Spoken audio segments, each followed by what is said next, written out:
tarde, boa noite, depende da hora que vocês resolverem estudar a textura do solo. Bom, textura do solo. Textura lembra sensibilidade tátil. Não é isso? Nós vimos isso lá no campo e o tato é que percebe a textura do solo. Então, para isso, a textura é a proporção relativa das areias, das frações granulométricas, areia, silt e argila. Proporção quer dizer que vai terminar em 100%. Então, um solo sempre termina em uma porcentagem tal que vai terminar em 100%. Ela pode ser determinada no campo. E no campo, a gente testa a textura, ou fala-se texturar a amostra, com a sensibilidade tátil. A gente esfrega, molha com água, solo, esfrega nas mãos e daí você percebe a quantidade de amostra que tem, né, de quantidade da fração que tem predominando naquele solo. Nós fizemos isso em aula prática. Bom, como é que é distribuído isso no campo? Então, por tamanho de partícula. Então, se é tamanho, imagina que essa areia aqui é 1/4 de um tamanho de areia. Essa aqui é o silt e essa aqui é a argila. Observem que o silt encaixa-se perfeitamente entre a argila e a areia. Isso afeta o encrustamento do solo, ou seja, afeta o selamento do solo. Nós vamos ver isso aqui.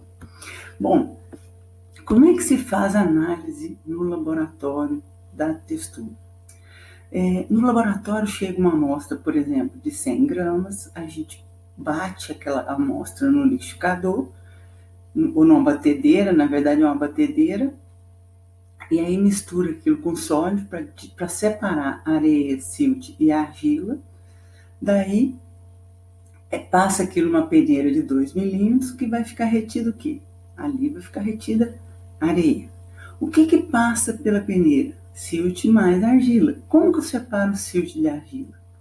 Bom, para separar o silt de argila é por decantação. O silt pesa mais e a argila fica em suspensão. Só que isso demora para poder ser feito. Então, como é que faz? Imagina que tem que a água que está acima, ela é sifonada. Então, você põe numa proveta, aquele caldo de areia, de silt com argila na proveta, aí mexe, aquela água suja que está em suspensão é removida. O que fica embaixo é silt. Aí depois põe mais água, bate. O que fica embaixo é silt, o que é removido é argila. Até que a água saia completamente transparente. Imagina quanto não demora isso. Isso demora muito tempo. Então, a análise textural, mesmo que chegue no laboratório e vai ser a primeira a ser feita, ela vai demorar para sair o resultado. De posse desses resultados, o que a gente faz com esse resultado? Bom, a gente pode colocar no triângulo textural. Hoje, existe um aplicativo de celular chamado Triângulo Textural, no qual você coloca 2 classes de textura, ou areia, ou silt e argila, qualquer uma que queira, e ele vai te dar a classe textural. Então, são 13 classes texturais no triângulo textural. Observe que essa parte de cima aqui, é muita argila. Por que a argila predomina no triângulo textural? Porque a argila é muito reativa. Os fenômenos que ocorrem no solo são de superfície. Como a argila é a menor partícula que tem no solo, ela tem uma área específica muito grande e os fenômenos de superfície são mais expressivos na fração argila. Então, dessas 13 classes texturais, a palavra argila aparece 7 vezes. É muita coisa. A única que se compara a ela é a franca, que não é uma fração. O que seria franca para vocês? Franca, na verdade, é quando o solo está dividido. Ele está com textura argilosa, mas tem bastante areia e argila e silt. E assim vai. Então tem a franco, argilo, siltoso, franco. Quer dizer que tem que estar meio termo ali. Não é isso? Então esse meio termo a gente chama de franco. Essa palavra franco aparece 6 vezes no triângulo textural. Bom, o que isso implica para nós? Então, implica, observem esse triângulo com muita atenção.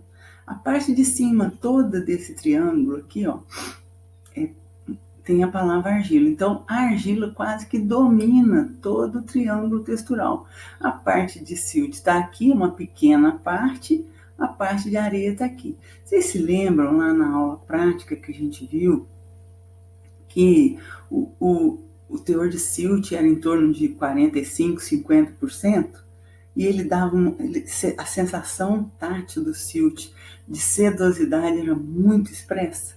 Vocês se lembram disso? E a argila também. Vocês viram como é que a argila fica grudenta, mesmo estando em torno de 40%, 50%, 30%? A partir de 35%, a argila já expressa a pegajosidade e a plasticidade, que seria a capacidade do solo de se moldar aquela amostra, certo? Então, vamos aprender a usar esse triângulo textural. Como que a gente vai usá-lo? Bom, então eu tenho aqui, por exemplo, argila, mais silt e mais areia, isso vai fechar em 100%. Como é que eu uso isso? Bom, então aqui nós temos um exemplo. 200 gramas por quilo de argila, 200 gramas por quilo de areia e 600 gramas por quilo de silt. Observe que para colocar aqui no triângulo, eu tenho que transformar isso em porcentagem, porque meu triângulo está em porcentagem. Como que eu faço isso? A cada 10 gramas por quilo de uma fração, ele vai corresponder a 1%. Então, a gente divide todos por 10. Por exemplo, 200 gramas por quilo. 200 gramas por quilo de argila, a gente coloca ali no 20, vocês estão vendo essa linha aqui, ó. Essa linha vai dar 20% de argila. Agora, 20% de areia, observe. Então, 20% de areia, a gente pega o 20% aqui embaixo da areia e solta uma paralela à direita, sempre caminhando para a direita. Já encontramos um ponto em comum aqui que a gente chama de, olha aqui. Agora vamos colocar o silt. Cadê o silt? O silt está aqui, ó. Então, esse silt até 60%, a gente vai aqui no 60% e traça uma paralela à direita. Olha aqui, esse silt está paralela a essa linha da argila, olha. Aqui a areia. A argila está paralela da direita que a areia. Observe que traçamos uma paralela. O silt está paralela à da direita, que é a argila. E a areia está paralela da direita, que é o silt. Perceberam? É muito simples. Então, concluímos que isso aqui é um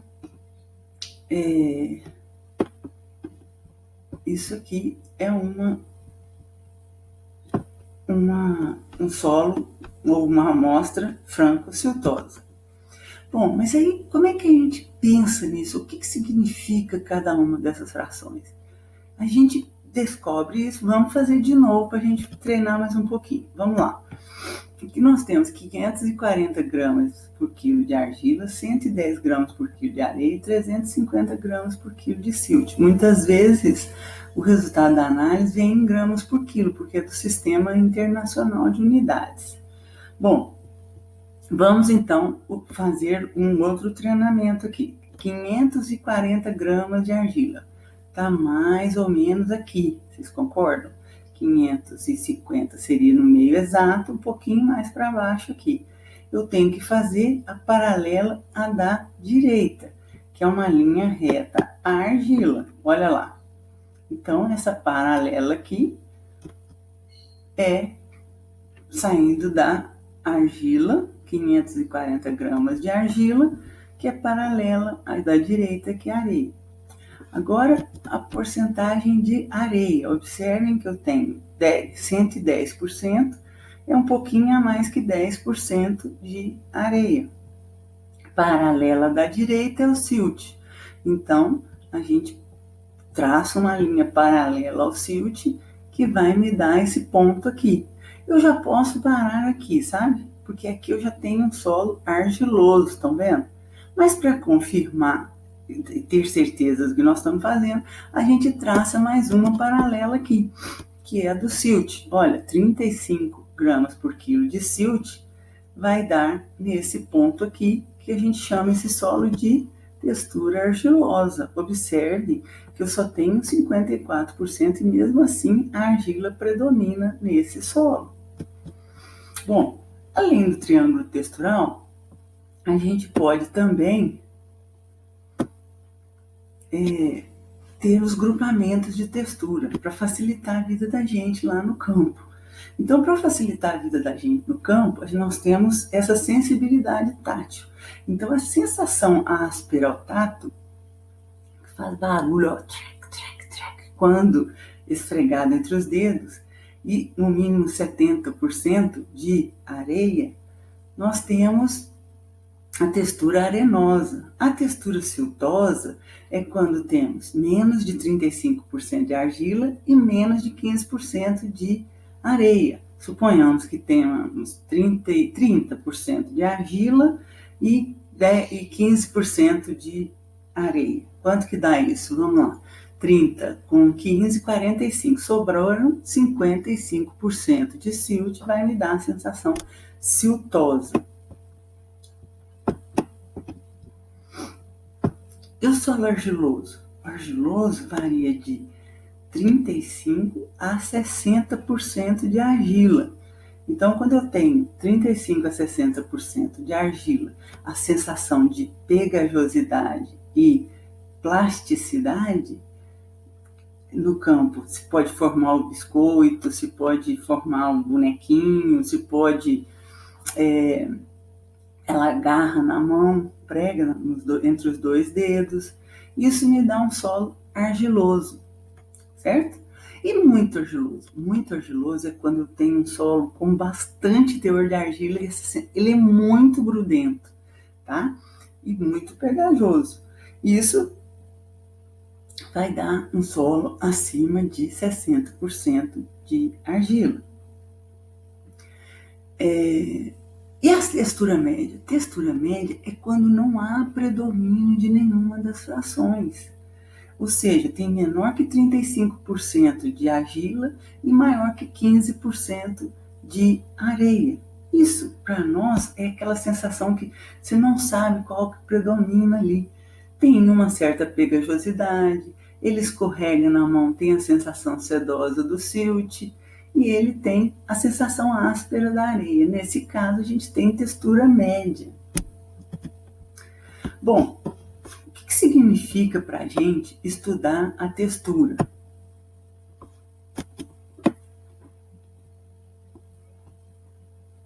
Bom, o que significa para a gente estudar a textura? A textura indica o grau de intemperismo do solo. O que quer dizer isso? O intemperismo começa com uma rocha grande, vai sofrendo os agentes de intemperismo, a chuva vai batendo ali, o calor vai transformando aqueles materiais primários em elementos secundários e vai se partindo em tamanhos menores. Então, quanto menor o predomínio da partícula ou do tamanho da partícula no solo, mais intemperizado é o solo. Então, a gente pode dizer que os solos mais argilosos tendem a ser mais intemperizados. E os solos mais arenosos, ou textura mais grosseira, tendem a ser menos intemperizados. Ou seja, são mais jovens. Solos mais jovens têm textura mais grosseira. Solos mais velhos, textura mais fina. Bom, além disso, o que mais que a textura importa para nós? Influencia no comportamento químico dos solos. O que seria isso? Dependendo do tamanho de partícula que predomina, há um aumento de CTC. O que seria isso?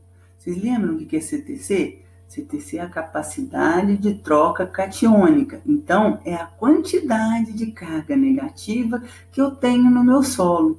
Onde vocês imaginam que eu tenha mais cargas? Numa partícula pequena ou numa partícula maior? O que é que vocês acham? Pensa. Qual que tem maior área específica? Ou uma área superficial específica? partícula menor ou a partícula maior? A partícula menor tem uma maior área específica, portanto, ela tem uma capacidade de ter mais cargas na sua superfície. Consequentemente, tem maior CTC. Isso inclui o quê? Solos mais argilosos possuem maior CTC, geralmente, claro que depende da argila, etc. Mas podemos fazer essa analogia. Os solos com maior superfície específica possuem maior CTC. Outra coisa é a retenção de fósforo. Se tem mais cargas ou mais cargas positivas, ele vai se transformando, o solo vai sendo intemperizado, as partículas vão perdendo a sílica, se lembram disso? Vai perdendo sílica e vai ficando com cargas positivas. Os solos mais velhos têm mais cargas positivas, portanto, eles retêm mais fósforo. Se lembrem que o fósforo ele fica retido quando ele se adsorve as partículas do solo, a superfície da partícula, ele faz uma ligação covalente e fica retido ali para sempre, ou seja, fica preso ali. Então, aí ele não está disponível para as plantas absorverem. Então, retenção de fósforo não é uma coisa boa, porque ela não permite que a planta absorva o fósforo que você colocou. Por isso, a gente gasta grandes quantidades de fósforo nos solos brasileiros, que são bastante intemperizados. Vocês estão vendo como é que a analogia que a gente faz com um ponto aqui que nós estamos estudando, que é a textura, a gente vai lá para a adubação fosfatada no campo. Entenderam? É assim que funciona. Por isso é importante o estudo e entendimento globalizado disso aqui. Além disso, poluentes. Também solos mais argilosos vão reter mais os poluentes colocados no solo. Por exemplo, metais pesados que têm cargas. Se lembram que os metais pesados têm cargas? Então ele fica retido ali nas partículas, ou quanto mais argiloso o solo, maior a retenção desses poluentes, que a gente pode chamar aí metais pesados, dentre outros, certo? Além disso, a textura influencia no comportamento físico dos solos. Como assim? Na drenagem. Qual que vocês acham que é mais bem drenado? Um solo mais arenoso ou um solo mais argiloso? Mais arenoso drena mais rápido. Vocês conseguem perceber isso? Então, drenagem também está relacionado com textura. E encrostamento? O que seria essa palavra encrostamento? O que lembra para vocês? Sabe o que é uma crosta de pão? Crosta de pão é a casquinha do pão, vocês concordam? Então, encrostamento é a casquinha do solo. É uma camada muito fina na superfície do solo que não deixa a semente que está aqui debaixo germinar e nem a água infiltrar. Isso é bom? Não, isso é muito prejudicial. Imaginem solos com grandes extensões em que haja essa casquinha na superfície do solo. O que vai germinar ali? Nada. Então, existem no Brasil áreas extensas encrostadas. Comumente se chama de desertificação. Um exemplo muito típico disso que nós temos é aqui na Serra da Canastra, aqueles morros que tem onde é produzido aquele queijo canastra. Tem áreas ali em que existem umas áreas sem vegetação, a gente chama aquilo de pelados. Como que aquilo é formado? Como que a textura influencia naquilo? Já pensaram? Na verdade, aquilo nada mais é do que uma coisa física. Quando o silt, a água da chuva, cai no solo, diretamente no solo, aí a água da chuva cai do céu diretamente aqui, ela faz um espirra, assim, um splash, que a gente chama. Esse splash faz com que o silt penetre entre a areia e a argila, fazendo uma casquinha. E essa casquinha vai aumentando de tamanho conforme a área exposta. Então, vamos ver aqui. Bom, o que seria então esse grau de intemperismo do solo? Vamos lá. Nós temos aqui que os elementos primários se encontram nessa fração, areia e silt. Então aqui nós vamos encontrar feldspato, nós vamos encontrar micas, nós vamos encontrar biotita, etc. nessa fração mais grosseira. E depois, na fração dos minerais secundários, nós temos a argila. Então, com o aumento do intemperismo, os minerais primários vão se tornando minerais secundários, certo? Esses minerais primários vão diminuindo de tamanho e se transformam em minerais secundários, com a quantidade de chuva que ocorre ali. Muitos solos separam os cambissolos do latossolo pela relação de silt com argila. Vamos imaginar, o cambissolo é um solo mais jovem, latossolo é os solos mais velhos que existem.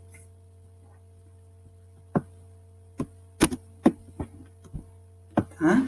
Então vamos lá. Nós temos, por exemplo, a relação silt-argila. O que seria isso? Você pega o teor de silt e divide pelo teor de argila. Geralmente, o teor de silt é menor naturalmente nos solos do que o de argila. Então, vai me dar um número menor do que 1, certo? Então, se eu pego, por exemplo, um solo que tem 50% de argila e divido por um solo que tem 60%, pego o silt e divido por ele, então, por exemplo, eu vou ter, sei lá, 25% de silt e 50% de argila, eu vou dividir um pelo outro, vai dar 0,5. 0,5 está entre isso aqui, quer dizer que é um solo já tendendo para jovem. Quanto mais perto de 1 essa relação silt-argila, maior ou menos intemperizado é o solo. No caso dos latossolos, ou solos mais intemperizados, eles chegam perto de 0,15. Então, isso chega, em alguns casos, pode separar os solos jovens dos solos velhos. Quanto menor a relação silt-argila, quer dizer que tem menos silt naquele solo, os solos mais velhos possuem menos silt, porque ele vai se tornando argila. Aqui nós temos um exemplo daquele encrostamento que eu estava dizendo anteriormente, se lembram? Olha, um solo exposto, o milho é uma cultura que deixa o solo bem exposto, estão vendo? Ele é plantado no limpo, digamos assim. Então, o que acontece? O solo fica exposto, tem um alto teor de silt, a água cai da chuva direto no solo, faz o splash e começa a haver esse encrostamento. Imagina, estão vendo? Isso aqui não parece uma casquinha de pão? Porque é chamado de encrostamento, ou uma crosta de pão, certo? O que acontece com isso aqui? Bom, aqui as sementes que estão aqui abaixo dessa crosta não conseguem rompê-la, embora seja uma crosta muito fina, certo? Não consegue romper porque a germinação não consegue, não tem força suficiente para quebrar essa ligação de silt, argila e areia. E aí, além disso, imagina, nesse caso, a água cai aqui, só vai penetrar aqui entre as placas. Isso é muito pouco, deveria penetrar em tudo aqui, esse solo, para poder infiltrar bem essa água. Muito obrigada para vocês. Era isso para a textura que a gente está falando. Vocês estudem o ponto 2, 2, 3 do capítulo 2 do livro texto base para distinção de ambientes.